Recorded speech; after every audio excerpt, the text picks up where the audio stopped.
Hi, everyone, and welcome back to another episode of The Business of Joy. And I am very excited to be sitting in New York City in a studio with my friend Nina McLemore. Hello, Nina. Hi, Lisa. How are you? I am doing so good. Is this fun or what? So, we are sitting, if many of you out there, when I'm out and about, I get so many compliments about my jackets. And of course, I am wearing one of Nina's jackets, and she is the master behind my wardrobe. So, thank you. You're welcome. Well, let's go ahead and it's all about you today. I want to make sure we get some questions, but first, just introduce yourself. Hi, I'm Nina McLemore, and you will hear that I grew up in Mississippi, and I have been in the apparel industry since the earliest I can remember. And my mission is to design clothes for women so that when they walk in the room, everybody knows they belong at the table. Oh my gosh. And let's just talk about that for a minute. I'm going to jump right in because this podcast actually used to be called Bring More Joy to the Table. Oh. And it was all about having that joy. And certainly, I know I feel very joyful and color, and just it gives confidence. And so you bring that joy to so many people. And it has been fun sitting here in New York with all of the customers coming in and out today and just watching you do your thing. It's been very exciting for me. But I want to know, I always like to start with where you started your origin story, which is your first job. So not when like little girl, Nina. Well, I was very lucky in that my mother was quite a positive person and quite talented and smart. And I realized when I was in my 30s that I had always worked, but I didn't think of it as working. But we always had a project, whether it was laying bricks or building a new garden or building or making clothes or cooking. She would have this bell that when the first person arrived at the house, she would go leave the kitchen, and she just assumed that we knew what to do, you know. So, and she had a florist shop, and so I remember making, corsages and flower arrangements and wreaths for Christmas and whatever. But to me, it was fun. Well, I love that because it's finding the joy. And I think in today's world, when we get to reflect back to those early childhood, there's so many joyful moments. And a lot of people know I tied bows at a nursery and when I was in high school. And I'm not talking like little like gift wrap bows. I'm talking like big bows that go on trees and the top of the trees. So gigantic bows. And that was hard to tie those. But tell me a little bit more about growing up. What was it like growing up in Mississippi? Well, to me, in retrospect, it was an idealistic childhood because we lived 2 miles from town. Mm. When I was 3 months old, my father bought the flower shop, and my mother worked 6 days a week. So I had a horse. Oh. So I was able to go anywhere, anytime, any place, and you would go to visit friends, and they would have lunch would still be on the table, and or goodies would be out, and ice cream and whatever it is. So it was really very idealistic. And it was also, it taught me how to be independent. Well, and we were talking that your town was like 3,000 people. And so I can imagine that being independent and you know everybody and you just get to go do your thing. Is there any memory, like you were talking about so many of those, but like what stands out about some of those early days? Well, I didn't realize how different it was from what other people were doing, but it was really a community, and it was we all got along with one another, or at least we all seemed to get along with one another. Mm-hmm. And one of my earliest memories was going on Sunday morning.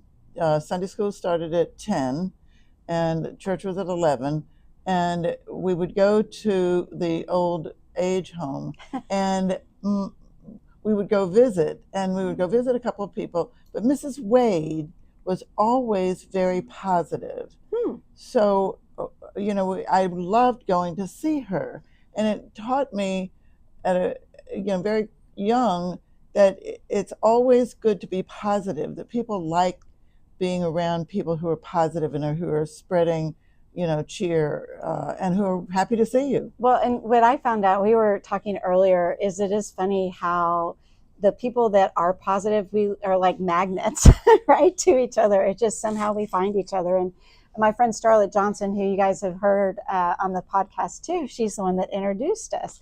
And she is definitely very, very, very positive.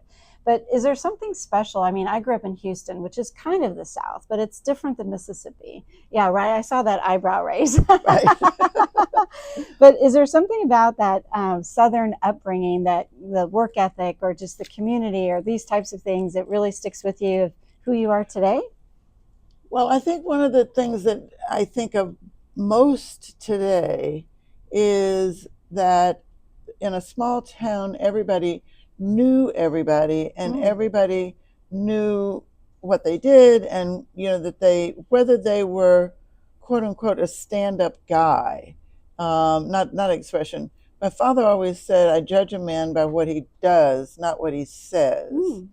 So in today's world, I think, to me, that I wonder, where there's so many people and we have so many disconnections or whatever it is, whether that was unique, and whether it was that people did what they said they were going to do, and that they were, as far as I could tell, so far as I remember, they were honorable, and they were quote unquote a man of their word.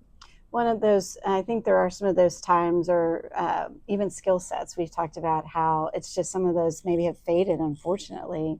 But are there? I want to talk about something else Sure. too, which is that where there are two versions of the Southern lady. One is this is going to be good, I can tell. One is, "Oh, honey, I didn't know you meant that," and the other is what they call the steel magnolia. Or my mother, who traveled to China a lot, was called the iron butterfly. And that is, and there were women who ran the business office, or who ran the books, or who ran the back of the pharmacy, or their husband's offices, or whatever. My grandmother had 9 children. Wow. And Wow. she ran the dairy farm. Wow. And she kept all the books and recorded every penny that they spent. So I grew up with women who were strong and who were contributing.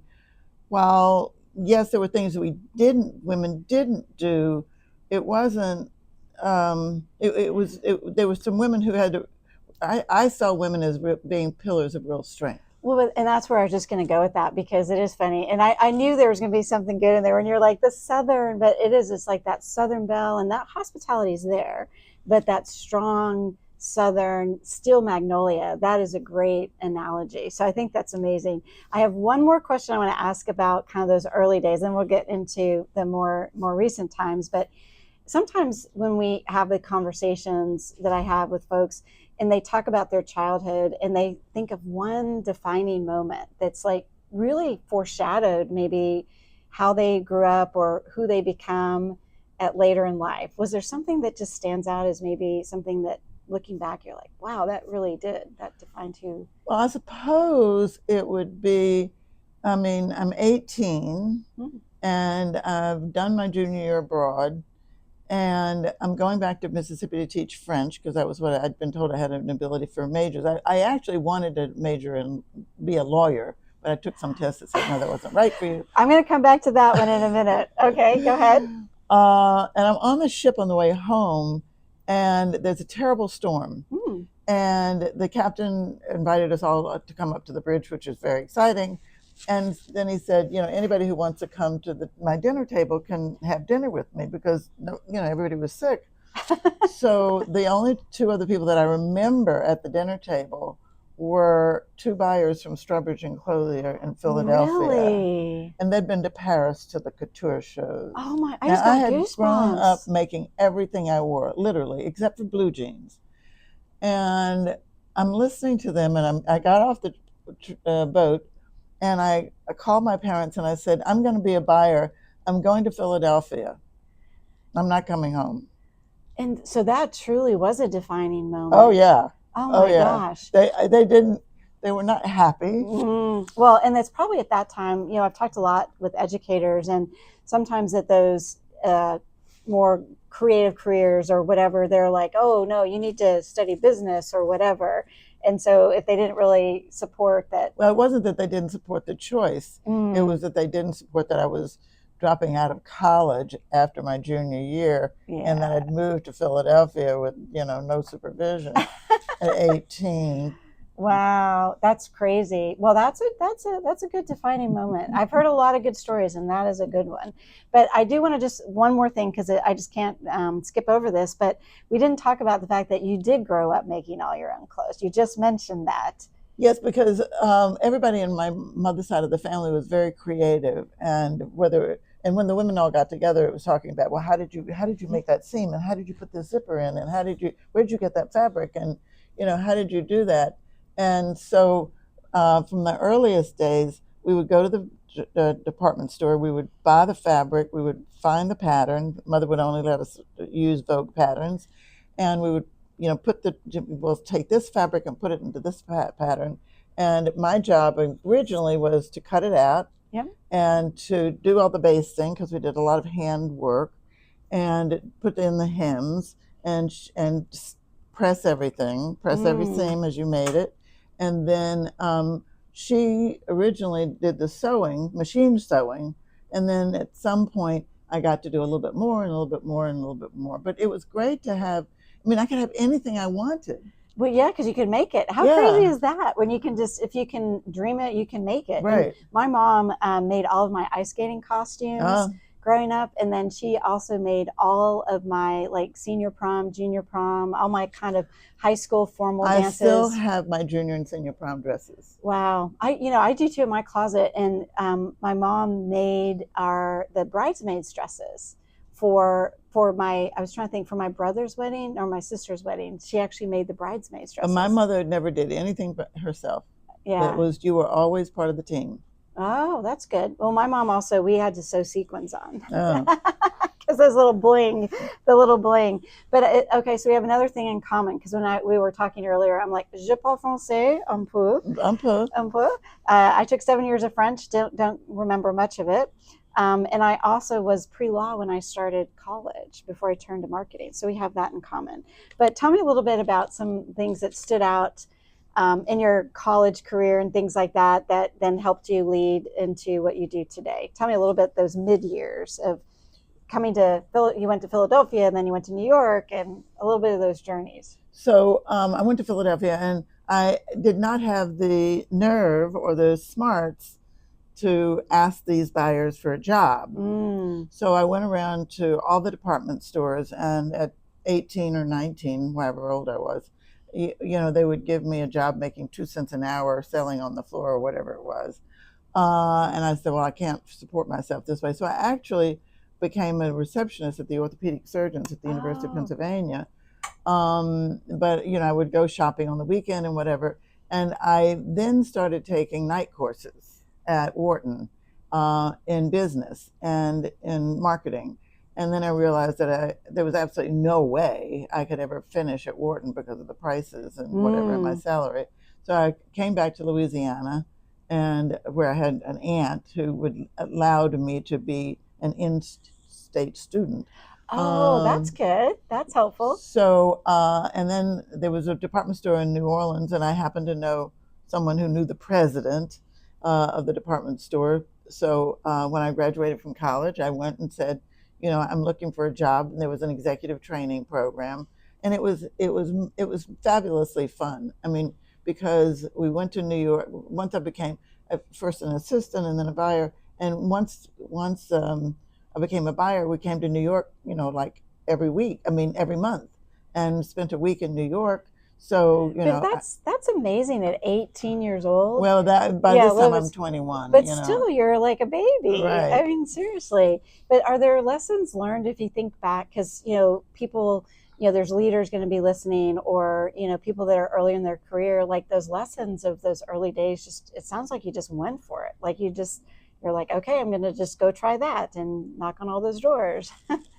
Well, it was fairly easy, although it took me. I had to I saw the president, and then he recommended that I see somebody else in the company, and then I never heard from them. And then finally, I went back to him again, and I remember sitting in the head of the personnel office, and who was trying to discourage me from being, from doing this, because he said, well, you're a woman, and it may be that we have an emergency, and that you have to drop and leave for New York at the end, in the middle of the day, and and I said, so, Yeah. what's wrong with that?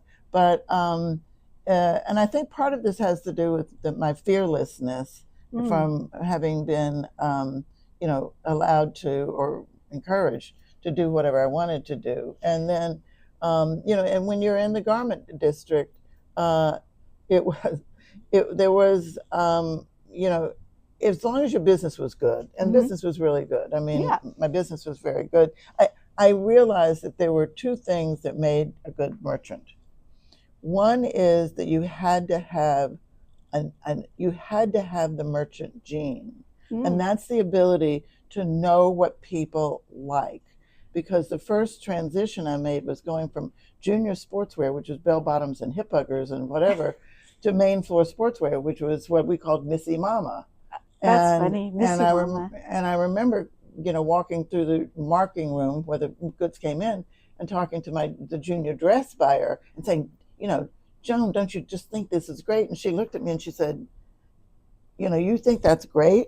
I said, but it's right for this customer. Oh. And the other thing was that you had to know math. You had to be really good at numbers, because in those days we did all of our buy plans for 7 stores or 9 stores, however many, by hand. Wow. But see, those are the skills too. It's like you forget, we take for granted all those things that we had to do early on. But I want to go back to something you said earlier, which was, if I think about that little girl, working with her mom, making clothes, and then just, that independence, and then you said the word fearless, then that actually leads to being present at the table. Right. And I think the first big transition that I made was I was a buyer, and I was called into the management office, and they said, we want to offer you a job as the divisional merchandise manager. And I said, gee, I don't know that I'm ready for that. I have to I have to think about it.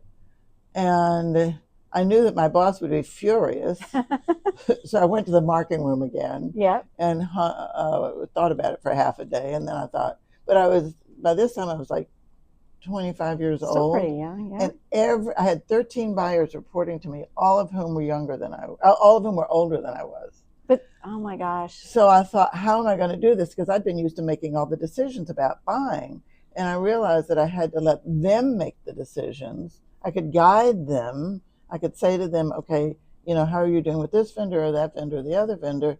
And I could, look at their budgets, but I had to let them make the decisions. But that's a great lesson that's so early at 25. But I feel like I'm learning this, because we just met a couple of years ago. And just shout out, if you went to my book launch, I was wearing a teal jacket that was from you. So we've only been known each other a couple of years, but I see this thread going through of, when that person said, you're a woman, how can you do that? Or at 25 you took on something new. And so that bringing all that forward to women today. But let's talk a little bit about that, which is, I know along the further fast forward on the journey, is you ended up getting an MBA as well and starting your own company and, having to navigate through the pandemic. In the meantime, Yeah. I did the international, I came to New York to work for May department stores. And I always thought that they hired me because the person in New York who really didn't want me there saw the sweet Southern girl, and the person in London who also wanted me there, and they didn't report to one another, also saw this sort of the steel magnolia. But anyway, that took me into developing product, and so for 7 years I oversaw all the imports, and then I realized that there was a glass ceiling, and so I left the company, started those Claiborne Accessories, took that from took my I went to them when the company was 100 million, and I left when we were 3 billion. Oh my gosh. So wait, And let's talk. I always like to say pause because then it's like, that's incredible. So that it was 100 million to 3 billion. to 100 million to 3 To billion, because billion. it was, women went from 28% of the workforce to 48% of the workforce in the 70s and 80s. Wow. And they were going into the workforce for a different type of job. They weren't going in to just be nurses and teachers and whatever, Yes. or Professional. Yeah, secretaries. more professional. So we needed more professional clothing. So Liz Claiborne was the go-to Yeah. for professional women's clothing. So I got to know that customer, at least, and I was that customer.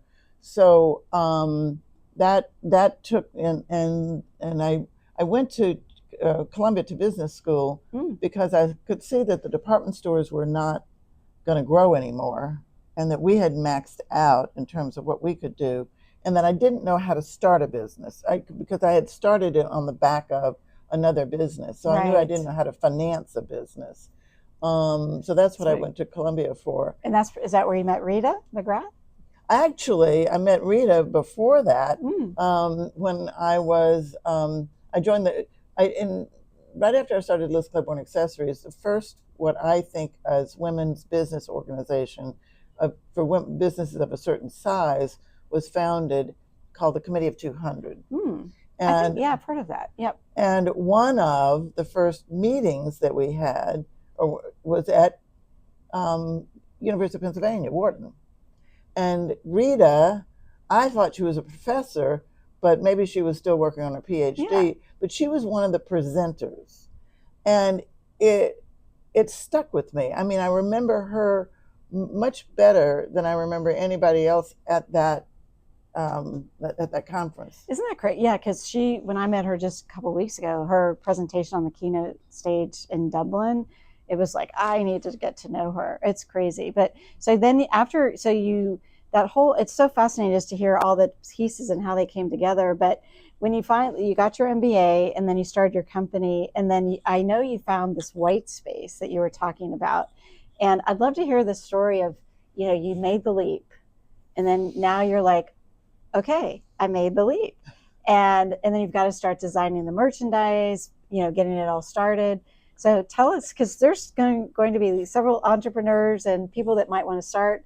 Well, first, in the meantime, I did 5 years of private equity. Oh, I forgot about that. And what did that? I mean, that taught probably a lot, right? Well, it was very interesting because it was me and two guys from an investment banking firm, and we were always on the opposite side of the tables about the deal.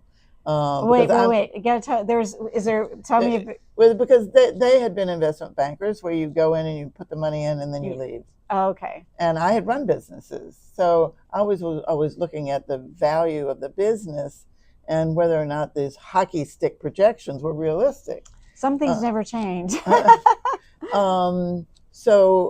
anyway, we did okay. We invested in women in consumer businesses, so we did okay, including 2 restaurants. So wait, how did I not know that? I did not know that. One was Buca di Beppa. Wow. And the other was Buffalo Wild Wings. No way. Yeah. And both of those did okay. Well, and so full circle. That's just crazy. I had no idea. Anyway, it became, I didn't like, if the company didn't do well, it was aggravating because sometimes you knew what they should have done. And if they did well, I didn't feel any responsibility because we were only a minority investor. So I didn't feel any responsibility for the success. So I thought, and I began to hear my friends complain about not being able to find clothes to wear. Oh, that goes back to when you were saying earlier about knowing as a merchant, that's the number one thing. What do consumers want? Right. So I went up and down Madison Avenue and Fifth Avenue and pretended that I was an investment banker at Goldman Sachs. Oh. I figured that would get, everybody. That would be a persona. They call that personas now these days, right? And I couldn't find anything. Wow. That I thought it was either too out there or too expensive, or it didn't fit, or it was just not, there was nothing, or there was no service. So I had known some people who were in the direct sell business, and so I decided to start a company. And I decided this in July, I think. No, we launched, yeah. I decided this in July, August, and we launched in March. Oh my goodness. So Wow. I called everybody I knew that was in the industry and said, who do I go to for fabrics, and who do I go to for how do I find factories and whatever. So, And it's cool, by the way, just sitting here in the studio and just seeing people come and go. And, all these years later to like hear, it's crazy, right? but the niche I thought, and I think it's gotten bigger, Mm-hmm. was primarily for women who were in the C-suite executive ranks, or who were lawyers or judges or private wealth managers, or that kind of person, because at that point there were clothing for, like, we had the millennials and Gen Z, and we had all the generations, and everybody wanted to make clothes for either the teenagers or The the 20 younger. years and Mm-hmm. 30-year-olds, and that because that was the trend. Because if you hit that wave, you could go into a $2 billion company right away. So everybody had forgotten this 40, to 60-year-old, and that part of the industry has gotten even more deserted, if you would, because of the department store structure and whatever. So that was the first mission, was professional women. Right. But I also then realized that while in Mississippi I didn't grow up with anybody who had any money, Yeah. that there were people who had had money for some generations and wanted really good quality clothes. So we have these two customers. We have what I call the quiet money. Oh, quiet money. Okay, Mm-hmm. because if you have had money for some time, you really don't want to advertise that, because everybody's coming after you, Mm-hmm. or for one thing or another, and you don't want flashy. So our clothes are timeless. That's such an important word. And the other thing too is that if you invest in those pieces, they're timeless and they last. I mean, that's the other thing, because now with fast fashion and just people are buying, yeah, they'll buy work clothes, but then, then a year they're just toast. So I think that's the other big thing. But do you remember? Maybe in one wearing. And one wearing, yeah, that's not good either. But is there something, when you think back, do you remember like deciding what that first piece was that you were going to offer? Because as you can see, there's a lot of jackets, but there's also dresses, tops. There's a lot of other things. But is jackets being the signature, do you think? Yes, because everybody has a pair of black pants in their closet, or a black dress, or black, whatever. So it's the jacket that when you're sitting at the table, it's the jacket that looks It makes us, yeah, it makes you feel good. right, and that's what's the signature. Or if you're at a party, or if you're at a cocktail party, or if you're on the stage, or whatever it is, it's the jacket that really does matter, and that's really where our strength has been. But in the beginning, my collection was not nearly as colorful. I did black, I did navy, I did more tailored suits, and I realized that people really wanted more color, and they wanted more, not just blazers, because they'd worn them for 20 years already. So they wanted something different. And I also realized that there are many different body shapes and types. Amen to that. I don't know how tall the first woman we had in here this morning was, but she was definitely petite. she was very petite, under 5 feet. And then lately I was at two conferences. In both conferences, we had customers who were 6'2". My goodness. Well, I have to brag on you just a little bit, because what's super fun is that if you're in New York or even DC or in different places, definitely you've got some people like, people in Congress or senators or lawyers or, all these investment. So there's some pretty cool people wearing your jackets. They are a thing. So I feel pretty cool that I get to wear that too. But when you think about the role of color, let's just talk about that just a smidge, and then just have a couple of other questions. But I love the fact, because I love wearing color. So, and that's what people really compliment when I wear purple or teal. But what is it about color that you feel like helps deliver your mission of being at the table? Well, for one thing, black is not very flattering on most skins. now, you know, arguably the most successful designers in the world are Italian and French.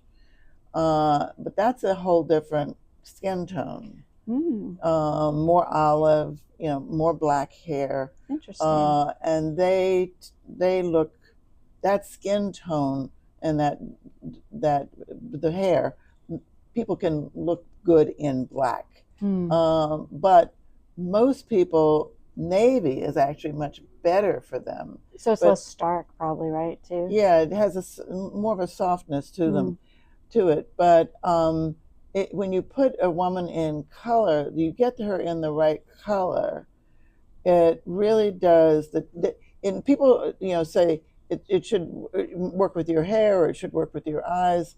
It really does. It's your skin tone. Color. Yeah. And the color that you put against your skin really does change. It really either flatters, even on 20-year-olds and on all skin tones, you can tell the difference when the color actually makes the skin more pink, less gray, and less. It almost takes the wrinkles away. And then if you have blue eyes or hazel eyes or any color except brown, if you get a color that looks good on the skin and accentuates your eyes, all of a sudden the eyes really go. They stand out so much more. Yeah. That is so cool. Well, and that's why I've always loved color. So my closet is full of color. Well, I wanted to ask you one other question because I want to make sure we hit on it. But I think one other really important part of what you do is you help provide opportunities and growth and just working in the business, right? To be able to have those growth opportunities to employ women. So there were several things that were really important to me in the beginning. One was fabrics, because when I was growing up, my mother would not let us sew on anything that had polyester in it. Wow. Yep. So I come at this with a desire to use really fine fabrics and mostly natural fibers, which are mostly from Europe. The second part of it was that I wanted to manufacture in America. Not that you can't watch production in China or Vietnam, but I have more flexibility. If somebody wants something special, I can do it.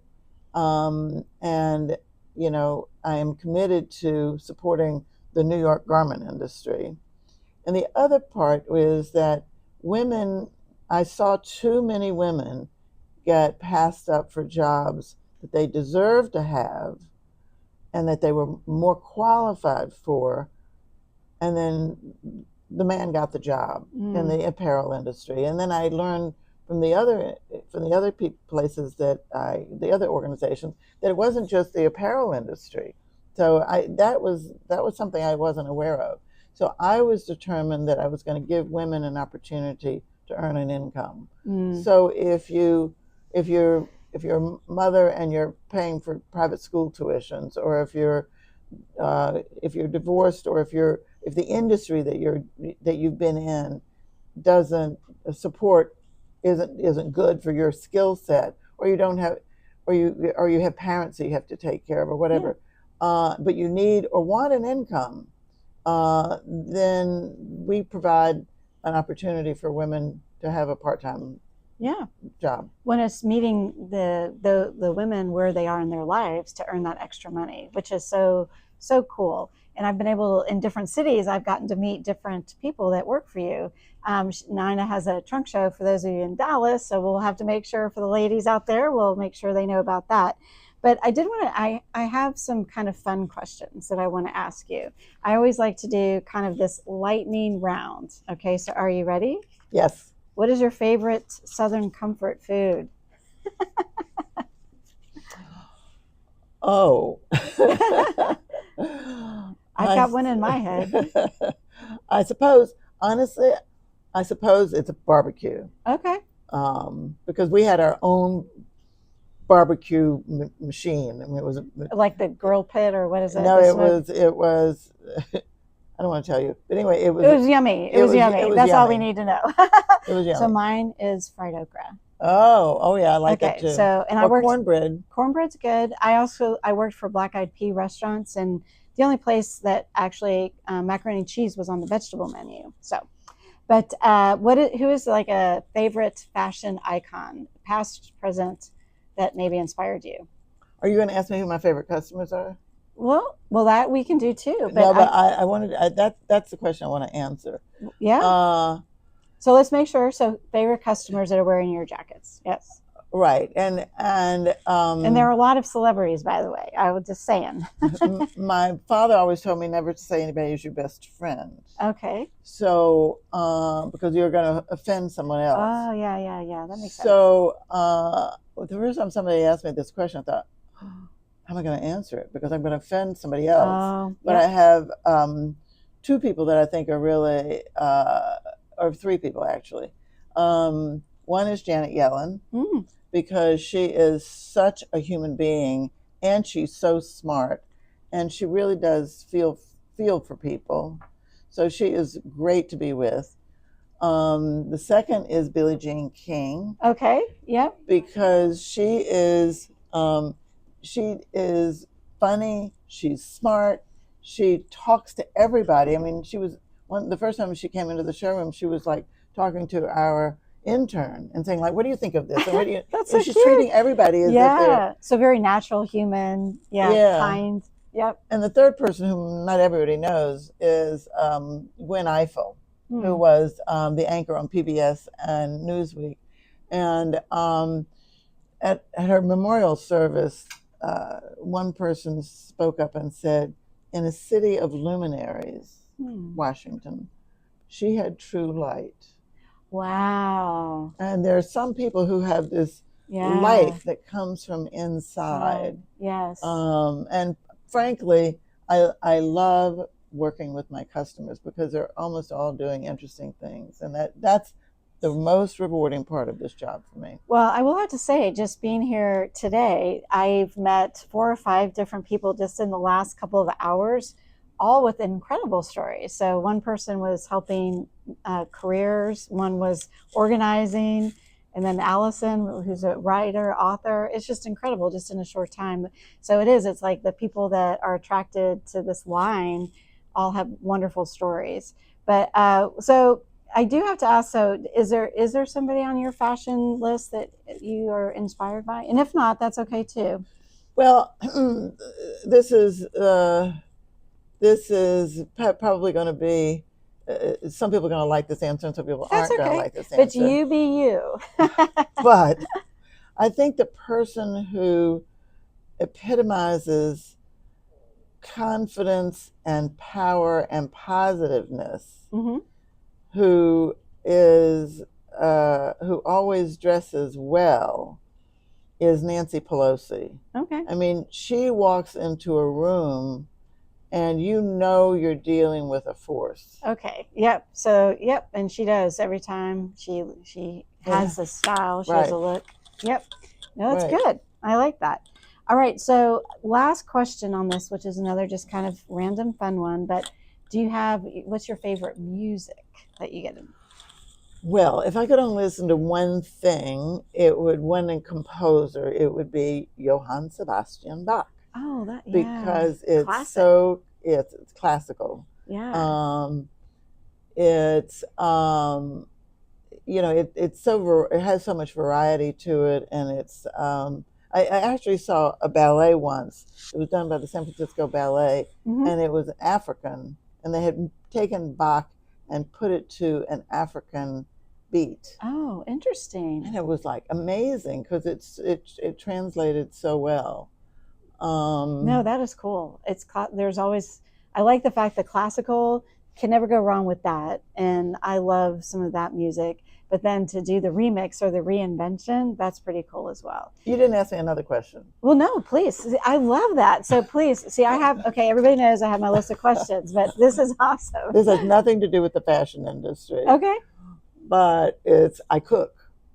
That's a good one. And during COVID, we have a front patio, and it's on the street. And I would bring out some food and wine and whatever and put chairs 6 feet apart. And so I was sort of the neighborhood, Yeah. cocktail party. But anyway, You're bringing that joy to the table oh there, yeah, Nina. yes, definitely. And but my the most favorite thing that I make that everybody really likes is my flourless chocolate cake. You didn't make any for me today? Okay, so I'm coming back to New York to get some of that. Right. But I'm going to I have a dessert that everybody seems to love, which is homemade toffee, which Oh, is like saltine crackers, brown sugar, butter, and it's to die for. So next time you come to Dallas, you can come to my house and make the flourless cake, and I'll make toffee. there's one more thing. There's one more thing about the collection that I want to talk Okay, about. sure. And that is that by selling direct to customer, which is part of the fundamental concept here, because we have 3 stores, we have an internet, and we have these women who sell the collection privately, and we also sell some wholesale accounts, but very few.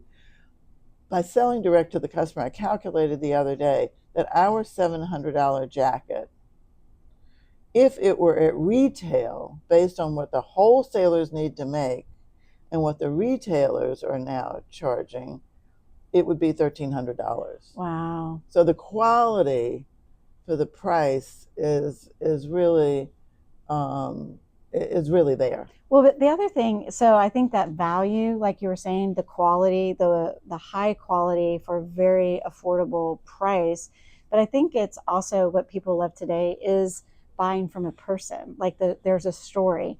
Even the clients and the customers that you have, they're gravitating to a look, but it's also kind of this community and the style and all of these things combined. So I think that's what you built. When you talk about a community, one of the fun things is that I sometimes get emails from people saying, I was at so and so and so and so and this conference or that conference or whatever, and somebody came up to me and said, do you have on a Nina? Is that a Nina? But that is so cool. Yeah. And I know I've seen people that are wearing a jacket that I know is yours. I'm like, do you have that in my size? So, but I have one last question, which is at the end of the day, like, what would you like your legacy to be as when it's all said and done? Actually, that's easy to answer, which is that I think that everybody should have the table should be flat, or the playing ground should be level, and that people should be able to develop and go as far as they want to go or as they are capable of going. And we need to try to get rid of the barriers. And